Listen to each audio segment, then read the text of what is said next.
నమస్తే, welcome to our channel. నేను రవీంద్రబాబు. ఆంధ్రప్రదేశ్ రాష్ట్రంలో వైఎస్ఆర్ కాంగ్రెస్ పార్టీకి నీలి నీడలు. మరి పాపం వైసీపీది అయితే శాపం ఎవరికి అన్న విషయం సోషల్ మీడియాలో ఇప్పుడు ట్రోల్ అవుతూ ఉంది. ప్రధానంగా ఇప్పుడు మనం మాట్లాడిన అంశం మీద కొన్ని ప్రత్యక్షంగా జరిగిన సంఘటనల్ని ఎగ్జాంపుల్గా తీసుకొని మరి నీలి నీడలు ఎలా కమ్ముకుంటున్నాయి వైఎస్ఆర్ కాంగ్రెస్ పార్టీకి, వైఎస్ఆర్ కాంగ్రెస్ పార్టీ లేదా జగన్ రెడ్డి గారు చేసిన పాపానికి ఎవరికి శాపం తగులుతుంది, అది ఆంధ్ర రాష్ట్ర ప్రజలకి అని మీరు అనుకుంటున్నారు, వాళ్ళకేనా, ఆ పార్టీ నాయకులకా, ఏం జరుగుతుంది, కొన్ని ఎగ్జాంపుల్స్తో ఈ వీడియోలో విశ్లేషణ చేసే ప్రయత్నం చేస్తాను. వీడియో చివరి వరకు స్కిప్ చేయకుండా చూడండి. కంటెంట్ నచ్చితేనే లైక్ చేయండి, మీ ఫ్రెండ్స్కి షేర్ చేయండి. తప్పకుండా మీ కామెంట్ని కామెంట్ రూపంలో తెలియజేయటం మర్చిపోవద్దు. ఆంధ్రప్రదేశ్ రాష్ట్రంలో 5 సంవత్సరాలు పరిపాలించినటువంటి వైఎస్ఆర్ కాంగ్రెస్ పార్టీ అన్యాయాలు, అక్రమాలు రోజుకొకటి వెలుగులోకి వస్తున్న నేపథ్యం మనం చూస్తూనే ఉన్నాం. ఇప్పుడు లేటెస్ట్గా ఈ మధ్యకాలంలో మరి వైసీపీ చేసిన పాపం లేదా జగన్ రెడ్డి గారు చేసిన పాపం ఎవరికి చుట్టుకుంది అని ఒక్కసారి మనం లేటెస్ట్ అప్డేట్స్ పరిశీలించినట్టయితే వేమిరెడ్డి ప్రశాంత్ రెడ్డి, మరి గతంలో వైఎస్ఆర్ కాంగ్రెస్ పార్టీలో ఉన్న వేమిరెడ్డి ప్రశాంత్ రెడ్డి కొవ్వూరు ప్రస్తుత ఎమ్మెల్యే, తెలుగుదేశం పార్టీలో గత ఎన్నికలకి ముందు జాయిన్ అయ్యారు. 2024 ఎలక్షన్స్కి ముందు వేమిరెడ్డి ప్రశాంత్ రెడ్డి కొవ్వూరు ఎమ్మెల్యేలుగా ప్రస్తుతం ఉన్నారు. మరి వీరి భర్త వేమిరెడ్డి ప్రభాకర్ రెడ్డి, విపిఆర్ అంటారు, ఆయన మరి ఎంపీగా కూడా ఉన్నారు. ప్రస్తుతం వైఎస్ఆర్ కాంగ్రెస్ పార్టీ పాపానికి వేమిరెడ్డి ప్రశాంత్ రెడ్డి కొవ్వూరు ఎమ్మెల్యేకి చుట్టుకునే పరిస్థితి ఏర్పడింది. ఒక ఎగ్జాంపుల్ ఎలాగూ అంటే, మరి గతంలో వైఎస్ఆర్ కాంగ్రెస్ పార్టీ అధికారంలో ఉన్నప్పుడు వేమిరెడ్డి ప్రశాంత్ రెడ్డి కూడా వైఎస్ఆర్సీపీలో ఉన్న నేపథ్యంలో ఆమెని తిరుమల తిరుపతి దేవస్థానంలో బోర్డు మెంబర్గా నియమించారు జగన్ రెడ్డి గారు. నంబర్ 1. నంబర్ 2, అంతేకాకుండా ఈ కల్తీ నెయ్యి వ్యవహారంలో ఇప్పుడు ఈమె పేరు వెలుగులోకి వచ్చింది. ఎలాగంటే, నెయ్యి ప్రొక్యూర్మెంట్ కమిటీలో ఈమెని చైర్మన్గా అప్పట్లో జగన్ రెడ్డి గారు నియమించారు. సో ఇప్పుడు కల్తీ నెయ్యి వ్యవహారం విచారణ జరుగుతున్న నేపథ్యంలో దానికి సంబంధించిన అప్పట్లో ఉన్న బోర్డు మెంబర్స్ని, అధికారుల్ని, ప్రొక్యూర్మెంట్ కమిటీలో ఉన్న మెంబర్స్ అందరినీ ఒక్కొక్కరిని పిలిచి విచారణ చేస్తున్న తరుణంలో మరి అప్పట్లో మరి వేమిరెడ్డి ప్రశాంత్ రెడ్డి ఉన్న నేపథ్యంలో ఆమెను కూడా విచారణకి పిలవటానికి నోటీసులు ఇచ్చారు. అయితే ఇక్కడ గమనించాల్సిన విషయం ఏంటంటే, వేమిరెడ్డి ప్రశాంత్ రెడ్డి బోర్డు మెంబర్గా ఉన్నప్పటికీ మరి ప్రొక్యూర్మెంట్ కమిటీలో ఆమెని నియమించిన సందర్భంలో ఆమె భారతదేశంలో లేరు, ఆమె విదేశాల్లో ఆ టైంలో జగన్ రెడ్డి గారు పరిపాలించే కాలంలో ఆమె అమెరికాలో ఉన్నారు. అమెరికాలో ఉన్నప్పుడు మరి ఆమె ప్రమేయము, కన్సంట్ కూడా లేకుండా హుటాహుటిన జగన్ రెడ్డి గారు ఆమె పేరుని ప్రొక్యూర్మెంట్ కమిటీలో నామినేట్ చేయడం జరిగింది. ఈ నేపథ్యంలో కల్తీ నెయ్యి వ్యవహారంలో ఆమెకు నోటీస్ ఇచ్చి విచారణకి పిలుస్తున్నారనేది వార్త బయటకు వచ్చింది. ఇక్కడ ప్రధానమైన అంశం ఏంటంటే, వేమిరెడ్డి ప్రశాంత్ రెడ్డి కమిటీలో నియమించడానికి ముందు భాస్కర్ రావు అని ఒక వైఎస్ఆర్ కాంగ్రెస్ పార్టీ నియమించిన ప్రొక్యూర్మెంట్లో ఒక మెంబర్ ఉండే. అయితే ఆయన అప్పట్లో కల్తీ నెయ్యి వ్యవహారంలో ఈ తతంగం అంతా రిజల్యూషన్, రూల్స్ అమెండ్మెంట్ చేసటం, అంటే నిబంధనలను మార్చటం లాంటి విషయాల్లో అతను సైన్ చేశారు. ఆ తర్వాత ఆయన్ని మార్చి భాస్కర్ రావు అన్న వ్యక్తిని వేమిరెడ్డి ప్రశాంత్ రెడ్డిని నియమించారు. ఆమె అప్పట్లో అమెరికాలో ఉన్నప్పటికీ.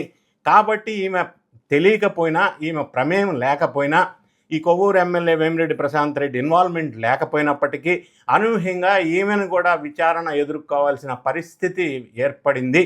అప్పట్లో ఆ పార్టీలో ఉన్న పాపానికి ఇప్పుడు శాపం వేమిరెడ్డి ప్రశాంత్ రెడ్డికి ఈ విధంగా తెలియకుండానే, ప్రమేయం లేకుండానే విచారణకు హాజరయ్యే పరిస్థితి ఏర్పడింది. ఏదేమైనా విచారణలో మరి ఆమె దృష్టికి వచ్చిన అంశాలని దర్యాప్తు సంస్థల దృష్టికి తీసుకెళ్తారు, అది వేరే విషయం. విచారణలో భాగంగా అందరిని పిలవాలి కాబట్టి మనకి పిలిచారు, అది మంచిదే. కాకపోతే అనూహ్యంగా ఏంటంటే ఆమెకి ప్రమేయం లేకుండా కూడా ఇటువంటి అంశాల్లో విచారణ ఎదుర్కోవటం అనేది ఒక ప్రధానమైన అంశం. అందుకే వైఎస్ఆర్ కాంగ్రెస్ పార్టీ చేసిన పాపాలు ఇటువంటి వాళ్ళకి శాపాల్లాగా తయారవుతూ ఉన్నాయి.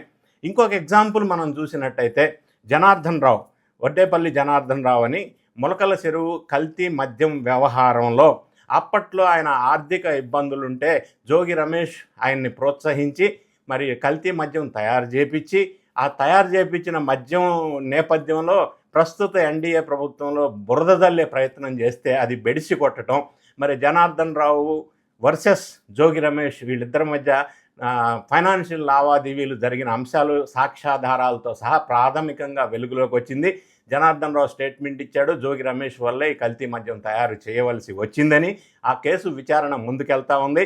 ఈ విధంగా జనార్దన్ రావు ద్వారా జనార్దన్ రావు కూడా లేదా ఈ జోగి రమేష్ వలలో ఇరుక్కొని జోగి రమేష్ వర్సెస్ జనార్దన్ రావు వీళ్ళందరూ కూడా మరి వైసీపీ పాపానికి శాపం వీళ్ళది అయింది. నీలి నీడలు వీళ్ళ మీద ఇలా కమ్ముకుంటూ వస్తూ ఉన్నాయి. ఇంకొక ఎగ్జాంపుల్ మనం చూసినట్టయితే ఈ మధ్యకాలంలో జగన్ రెడ్డి గారి బర్త్డే సెలబ్రేషన్స్ December 21 బర్త్డే అయితే బర్త్డే సెలబ్రేషన్స్ వారోత్సవాల్లాగా ఒక వారం రోజులుగా జరుగుతూనే ఉన్నాయి.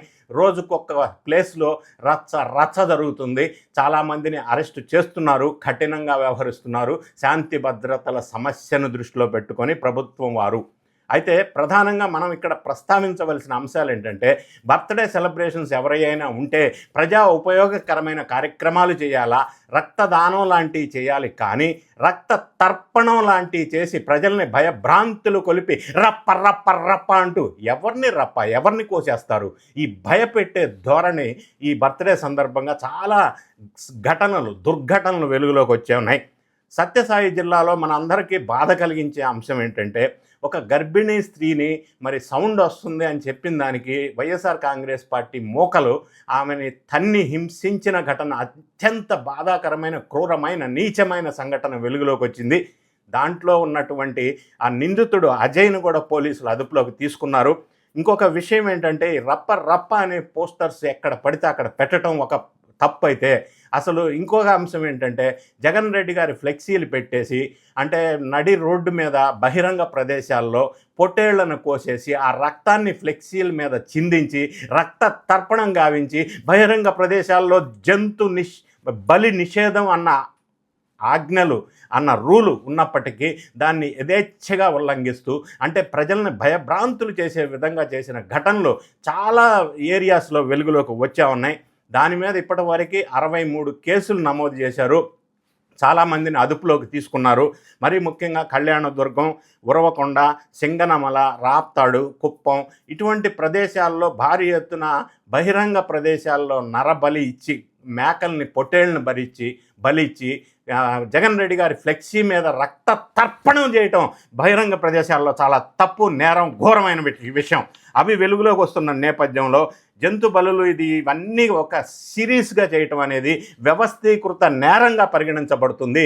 దీని మీద పీడీ యాక్ట్లు పెట్టాలా? ఇంకొక అంశం చీఫ్ మినిస్టర్ గారు మాట్లాడుతూ ఇటువంటి నేరస్తులు, నేరాన్ని ప్రోత్సహిస్తున్న వాళ్ళు రాష్ట్ర బహిష్కరణ చేయాలా అని స్పష్టంగా చెప్తా ఉన్నారు. రాష్ట్ర బహిష్కరణ చేయకపోతే, నేరాలను అరికట్టలేకపోతే, శాంతి భద్రతలను కంట్రోల్ చేయలేకపోతే రాష్ట్రానికి పెట్టుబడులు వచ్చే అవకాశాలు లేవు. పెట్టుబడిదారులను కూడా బెదిరిస్తున్నటువంటి సంఘటనలు మనకు రోజుకొకటి జరుగుతూనే ఉన్నాయి. అయితే ఇక్కడ నా సూచన ఏంటంటే జగన్ రెడ్డి గారు ఆల్రెడీ రాష్ట్రంలోనే లేరు. ఆయన వర్కింగ్ ఫ్రమ్ వేరే స్టేటు కాబట్టి ఆయనకి రాష్ట్ర బహిష్కరణలోనే ఉన్నాడు ఆల్రెడీ. ఇంకా బహిష్కరించేది ఏముందని వాళ్ళు అనుకోవచ్చు. కానీ ఇటువంటి సంఘటనలు జరుగుతూ ఉంటే శాంతి భద్రతల సమస్య ఉత్పన్నమయ్యే అవకాశం ఉంది. అదేవిధంగా చాలా సందర్భాల్లో మనం చూసాం. జోగి రమేష్ లాంటి వాళ్ళు కానీ, వల్లభనేని వంశీ కానీ, కాకాని గోవర్ధన్ రెడ్డి కానీ, మరి చెవిరెడ్డి భాస్కర్ రెడ్డి కానీ, మరీ ముఖ్యంగా వైఎస్ఆర్ కాంగ్రెస్ పార్టీ ప్రభుత్వంలో పనిచేసిన అధికారులు పిఎస్ఆర్ ఆంజనేయులు కానీ, సునీల్ కుమార్ కానీ, క్రాంతి రాణా కానీ, మరి విశాల్ గున్ని కానీ, ధనుంజయ రెడ్డి కానీ, కృష్ణమోహన్ రెడ్డి కానీ ఇటువంటి ఆఫీసర్లు అందరూ కూడా జగన్ రెడ్డి గారి కళ్ళల్లో ఆనందం చూడటం కోసం అన్యాయాలు, అక్రమాలు, దౌర్జన్యాలు చేసిన ఘటనలు పాపం వాళ్ళది, శాపం వీళ్ళకి తగిలింది. వీళ్ళు కూడా ఈరోజు జైలు బాట పట్టిన సందర్భం మనం చూసాం.